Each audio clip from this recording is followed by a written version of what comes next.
Good morning students, how are you all? I hope you all are good. So students, in today's video we are going to continue our book exercise of chapter 6 my recipe.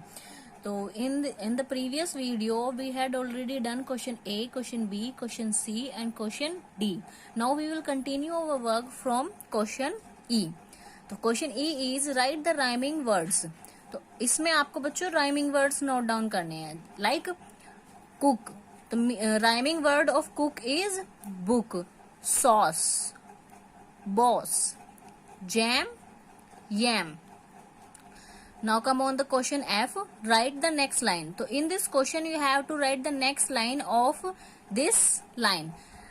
Like first is since mother had a baby, I really learned to cook. I really learned to cook is the next line of this sentence. Now second one is my recipe was so good.